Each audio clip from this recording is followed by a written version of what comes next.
Bueno, buenos días. Nosotros somos de la residencia Ludovica de La Plata. Mi nombre es Agustina y junto con mis compañeros Emilia y Juan vamos a presentarles este ateneo que se titula Miositis aguda benigna de la infancia a propósito de una serie de casos clínicos. ¿Ahí se escucha bien? Bien. Bueno, primero queríamos comentarles por qué elegimos este tema. Resulta que el año pasado, en los meses de agosto-septiembre, veíamos que ingresaban a la guardia varios chicos con dolor muscular, principalmente en la pantorrilla, y que todos esos niños tenían en común que habían presentado síntomas respiratorios previos. Entonces investigamos sobre el tema y vimos que el Ministerio de Salud emitió un boletín epidemiológico nacional de la semana 38, reportando casos similares en Cava y en otros puntos de la provincia de Buenos Aires. Entonces se generó una definición operativa para identificar posibles casos a investigar, en donde en dicha definición se incluía a toda persona menor de 16 años que presente o haya presentado durante el último mes un cuadro agudo de mialgias localizadas con o sin impotencia funcional y CPK mayor al valor normal precedido o acompañado de un síndrome febril con o sin síntomas respiratorios. Así que bueno, por eso nos interesó este tema. Ahí la tenemos, lo dividimos en tres etapas, una introducción en donde Emis les va a hablar de la miositis como entidad clínica, después Juan les va a hablar de la rhabdomiólisis como principal complicación de la miositis, y después yo voy a finalizar con una serie de casos clínicos que ocurrieron en nuestro hospital.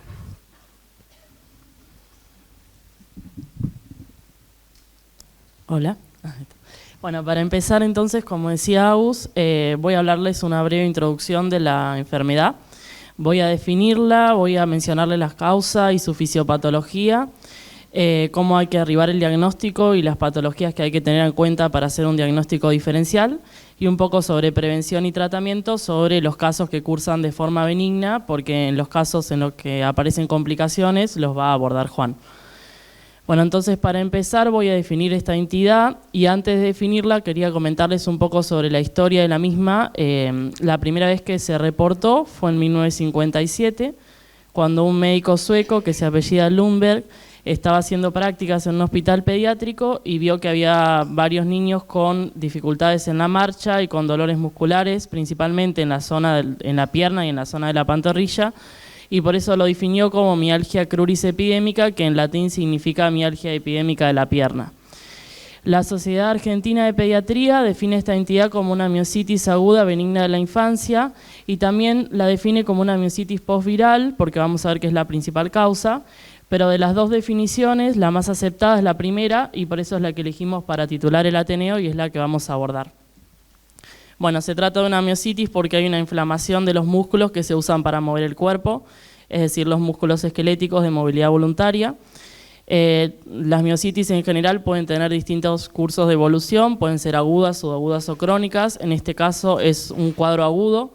que aparece como de forma brusca y resuelve entre los 3 y los 7 días de iniciado el mismo. Esto es importante porque permite hacer diagnóstico diferencial con otro tipo de miositis que tienen un curso más subagudo a crónico, como son las miositis autoinmunes.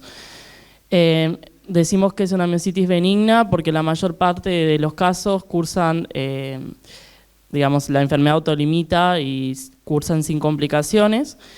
aunque hay algún porcentaje de pacientes que tienen complicaciones, y se da solo en la infancia, por eso se reportan menores de 16 años, aunque se vio que la mayor prevalencia está entre los 3 y los 7 años y predomina en varones sobre mujeres.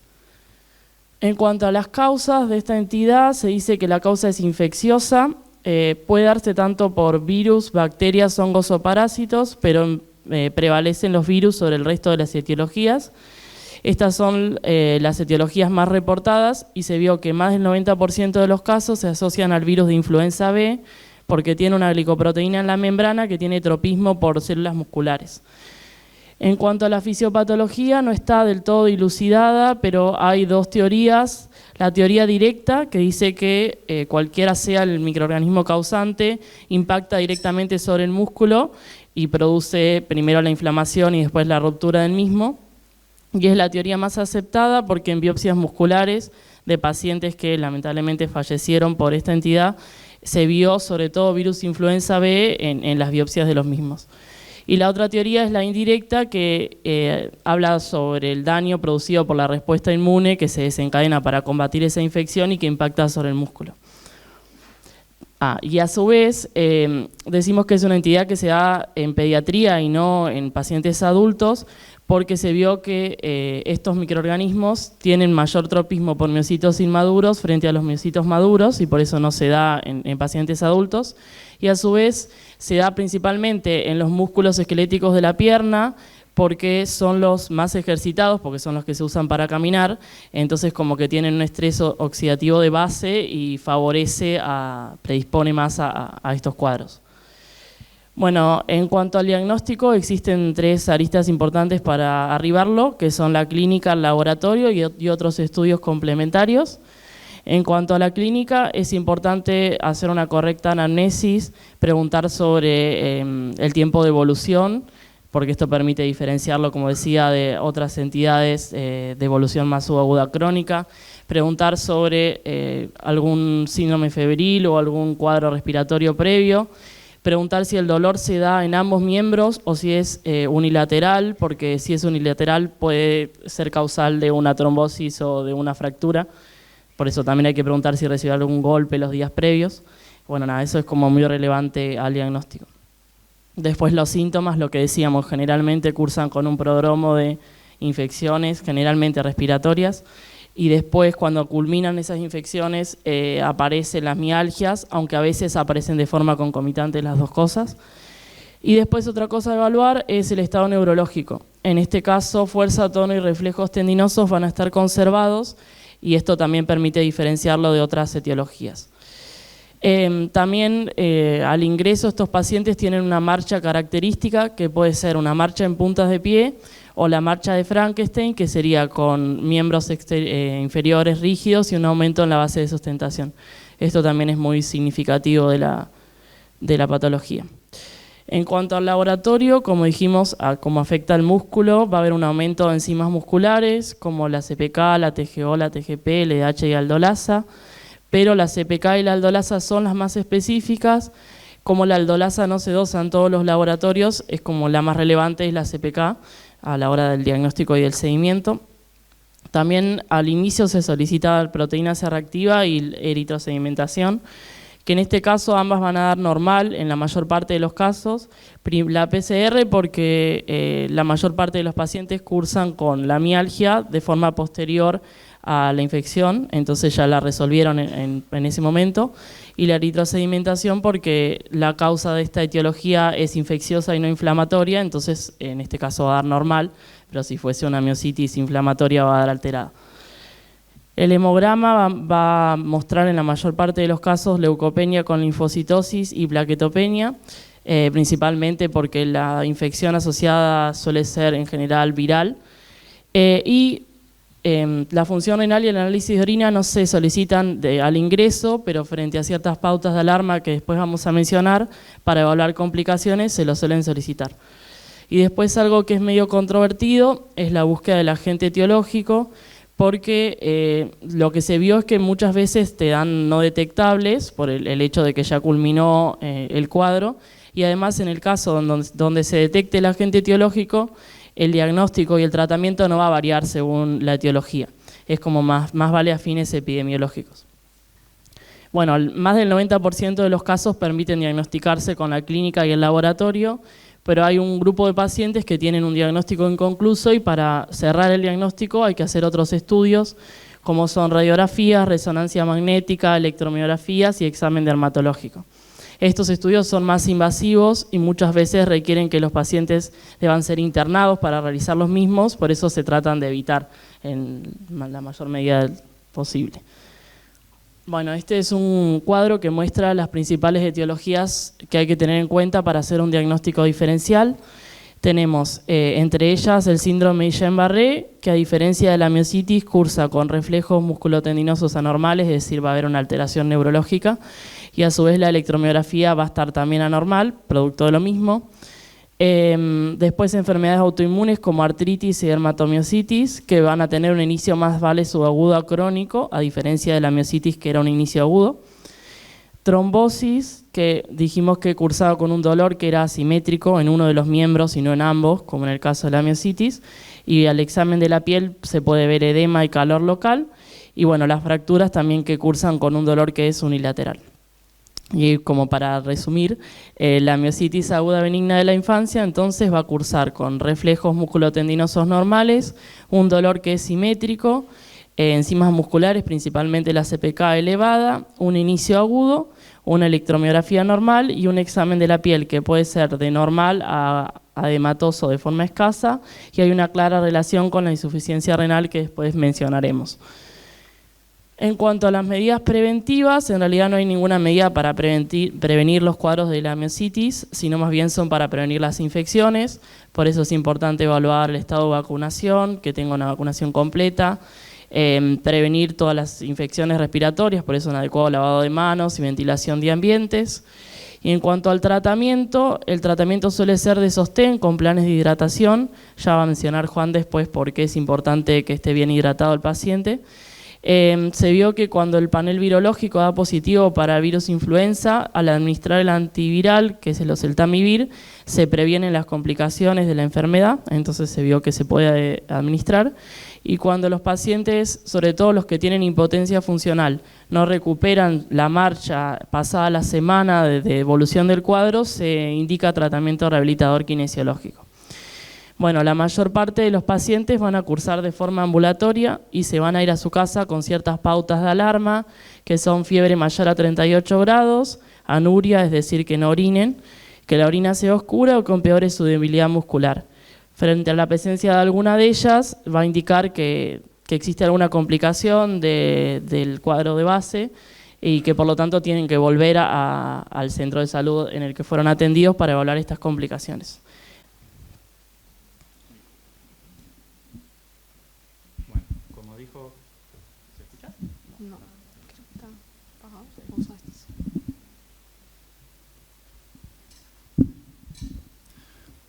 Ahora sí, sí.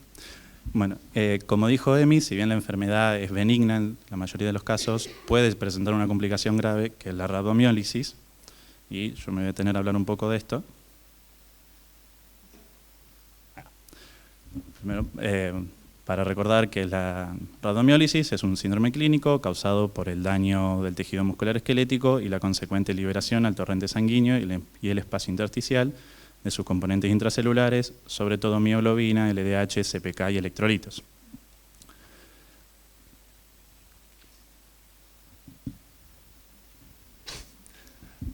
También quería mencionar que si bien nosotros estamos hablando de una rabdomiólisis generada en el contexto de una infección, hay múltiples posibles causas que se puede hacer una primera división entre las físicas, que son las que generan la rabdomiólisis a partir de un daño mecánico al miocito, y las no físicas, que involucran ya enfermedades endocrinas, autoinmunes, metabólicas, etc.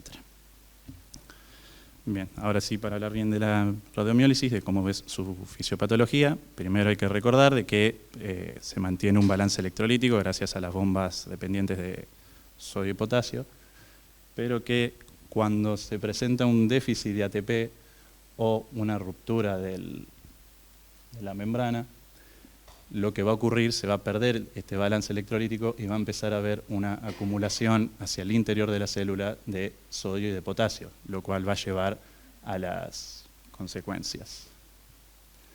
En el caso del sodio, si bien no se muestra en la figura, el sodio va a arrastrar agua, lo que termina alterando la integridad de la membrana celular, y particularmente en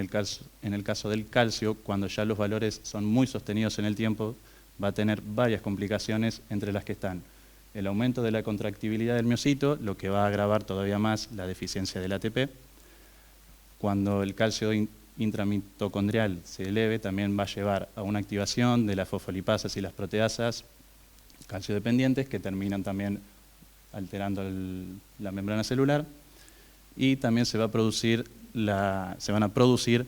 especies reactivas de oxígeno, las cuales tienen una actividad, un poder oxidativo grande, y todo esto termina llevando al cuadro de la rhabdomiólisis. Una vez que se instala la rhabdomiólisis, se va a presentar una clínica entre las cuales hay manifestaciones generales que incluyen fiebre, malestar general, taquicardia, vómitos, pero hay una triada clásica característica que se destaca por mialgia, debilidad muscular y orina oscura. También, en el caso de que la rhabdomiólisis empeore o no se pueda combatir, se van a presentar ciertas complicaciones, entre las cuales están la hiperpotasemia, la hipocalcemia, la arritmia y el paro cardíaco como las más tempranas, y como tardía, la insuficiencia renal aguda acompañada de mioglobinuria. También una cosa que quería destacar es que algunos pacientes pueden experimentar un dolor agudo en la espalda baja que puede confundirse con cólicos renales o a la altura de la pantorrilla, que también puede resultar en un estudio de trombosis profunda, razón por la cual, como decía Emi, es importante en la anamnesis. Pero ahora, volviendo a la insuficiencia renal aguda, que es la principal complicación, es a lo que está asociada la morbimortalidad, tanto de la miositis y consecuentemente de la rhabdomiólisis. Para entender cómo se produce esto, hay que entender que una vez que el miocito sufre el daño y se libera su contenido, entre eso está obviamente la mioglobina, la cual cuando es metabolizada a grupo hemo y llega al riñón, si bien por sí misma no va a tener una actividad tóxica elevada hacia el riñón, si el paciente presenta una aciduria o una hipovolemia o deshidratación, sí va a tener un efecto tóxico grave que se caracteriza por disminuir la circulación renal por vasoconstricción, la formación de cilindros intraluminales y una citotoxicidad de la proteína hemo ya elevada. Todo esto puede llevar a la insuficiencia renal aguda asociada a mioglobinuria. Ahora, en el laboratorio, si bien la clínica y la historia clínica son útiles, el diagnóstico tiene que hacerse por laboratorio y para eso el mejor marcador que tenemos es el CPK, la cual obviamente es el más sensible indicador de la rhabdomiólisis, ya que se libera sangre con el daño de este, y por su vida media de 1 día y medio permite hacer un seguimiento del estado de los músculos, ya que se puede asociar que una disminución de valores de CPK significan que ya no hay más, que cesó el daño al músculo, mientras que una elevación de la CPK indica que se sigue habiendo destrucción muscular. En una rhabdomiólisis, el hallazgo clásico es una CPK elevada por lo menos 5 veces su valor normal, y en el caso de que llegue a unos valores de 20 veces su valor normal, que correspondería a 5.000, ya se relacionan con un fallo renal si es que este valor se sostiene en el tiempo. También dije que podía haber presencia de orina oscura, la cual es principalmente debido a la mioglobina, pero esta no tiene mucha utilidad en sangre, ya que tiene una vida media muy corta, por la cual no sería práctico hacer su evaluación en sangre. Pero sí se sabe que una vez que llega a orina, y sobre todo una vez que le da su color oscuro, es porque la mioglobina en esta se encuentra por lo menos elevada 100 miligramos de decilitro. Y también por último quería mencionar otros marcadores que, si bien por sí solos no corresponden a un diagnóstico de rhabdomiólisis, sirven de apoyo junto con la CPK para reafirmar el diagnóstico. Ahora, como dije, la mioglobina sí es útil en medirla en orina, y por lo menos en nuestro laboratorio, cuando tenemos un paciente con una CPK elevada, el plasma claro, la orina oscura, y observamos que en la tira reactiva la almohadilla para sangre da positiva, y a ver el sedimento urinario no se ven hematíes, lo que uno podríamos sospechar es que se trata de la presencia de mioglobina. La razón de que no se vean los hematíes en sangre es porque la almohadilla en realidad lo que mide es el grupo hemo, el cual obviamente puede provenir tanto de hemoglobina como de mioglobina. Entonces, una vez que se nos presenta un caso así, en nuestro laboratorio lo que realizamos es la prueba del sulfato de amonio, la cual consiste simplemente en una orina, se le agrega la sal, se la centrifuga y se observa que si post-centrifugación no persiste el color rojo, se trata de mioglobina, mientras que si se forma un botón hemático y el sobrenadante queda límpido, correspondería a hemoglobina. También en un sedimento urinario, cuando ya el cuadro se complica más, podríamos encontrar cilindros pigmentados, que son característicos de la insuficiencia renal aguda asociada a la rhabdomiólisis, y son el resultado de la proteína de Tamm-Horfeld unida a la mioglobina, que se va a encontrar aumentada cuando está a bajo pH. En estas imágenes, en la de la izquierda, podemos ver un sedimento urinario normal, en el que se ven los cilindros pigmentados, y esta imagen de la derecha, obtenida también de bibliografía, corresponde a una orina a la cual se le agregó anticuerpos antimioglobina humana, lo cual, si bien no es una prueba de rutina en nuestro laboratorio, por lo menos es simplemente para modo de confirmación de que se trata de mioglobina. Y para terminar, quiero hablar cómo es el tratamiento de la rhabdomiólisis, que en realidad el mejor tratamiento de la rhabdomiólisis es la prevención del fallo renal, para lo cual a un paciente con este diagnóstico se le realizan una expansión de volumen con infusión de cristaloides y una alcalinización con bicarbonato. Por lo general, la mayoría de los pacientes terminan en una recuperación, ya que, como dijo Emi, la miosite tiene un curso autolimitado, pero puede ocurrir que este no sea el caso y que se tenga que llegar a una terapia de reemplazo renal, la cual ahora se va a indicar no en función de los valores de CPK o mioglobina, sino en la presencia del peligro para la vida que corresponden a la hiperpotasemia, la hipercalcemia, la anuria o la sobrecarga de volumen.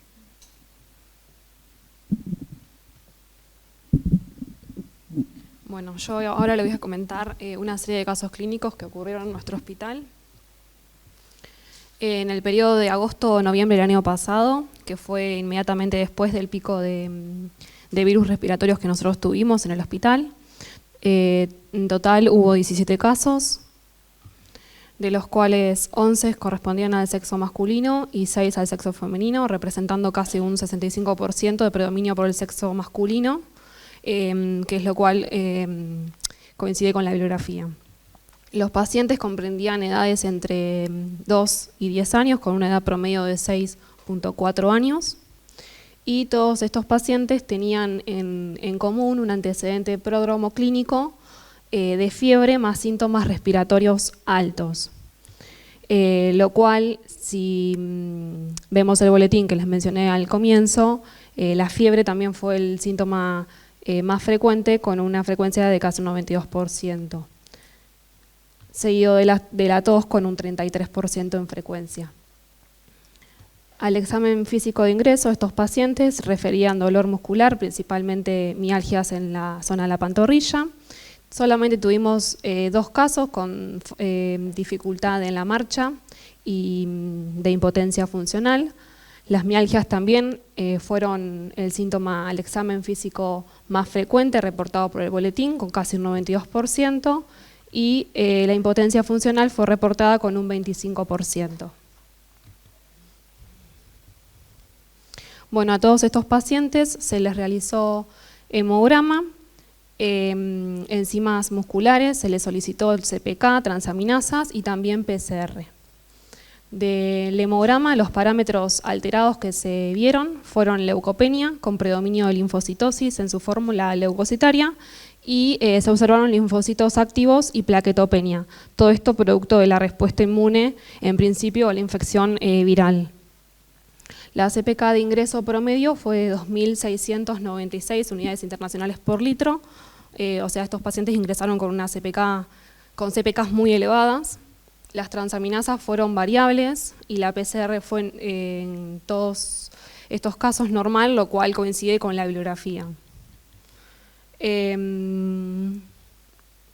Como se tratan de pacientes pediátricos y al haber presentado síntomas respiratorios, se les solicitó panel virológico en búsqueda del agente etiológico, y también se les solicitó fauces en búsqueda de estreptococo beta hemolítico, serologías para COVID, serologías para parvovirus, Epstein-Barr, los cuales fueron todos negativos en búsqueda de otros posibles agentes etiológicos. Solamente tuvimos 4 pacientes, de los cuales fueron positivos los paneles virológicos con el resultado de influenza B, o sea, 4 de 17 pacientes, casi un 24% tuvimos de predominio de influenza B como etiología, el cual lo reportado en el boletín fue casi un 35%. Y solamente a 2 pacientes se les encontró IgM positiva para micoplasma como etiología bacteriana. Lo que creemos es que la mayoría de estos pacientes el estudio etiológico fue negativo porque ya se presentaron en la fase como convaleciente de la enfermedad y por eso la sensibilidad del estudio ya no es la misma. Solamente 3 pacientes presentaron como complicación la rhabdomiólisis, en donde presentaron síntomas de deshidratación, orinas oscuras, quedaron internados y por eso se les solicitó orina completa, bioglobinuria y función renal. Este es un informe de uno de ellos, pero en los 3 pacientes se observó lo mismo, en donde podemos ver cómo la tira reactiva marcó 4 cruces para sangre y como en el sedimento el rango de los hematíes fueron normales. Entonces realizamos la prueba de sulfato de amonio que les mencionó Juan y informamos presencia de bioglobinuria. La función renal se vio alterada en los 3 pacientes, la urea se ve elevada producto de la deshidratación que presentaban. Y este es un gráfico en donde se ve el seguimiento de la CPK en función de los días de internación de estos pacientes, que aproximadamente fueron 7 días, en donde se ven valores muy elevados. De hecho, uno de ellos tuvo casi 40.000 unidades por litro de CPK, y bueno, cómo van disminuyendo a lo largo de sus días de internación. 2 de estos pacientes resolvieron con expansión y alcalinización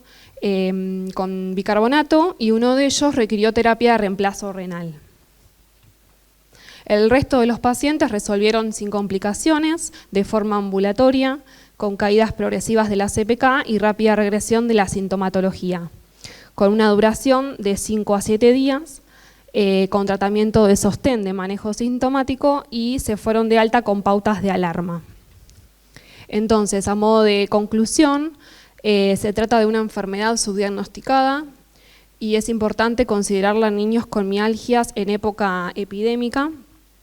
En general es autolimitada, por lo cual el diagnóstico adecuado evita realizar pruebas innecesarias y la internación de estos pacientes. Y por último, destacar que a pesar de que la evolución suele ser benigna, se deben realizar un adecuado seguimiento para evitar cuadros de rhabdomiólisis que traen aparejados complicaciones como puede ser la insuficiencia renal.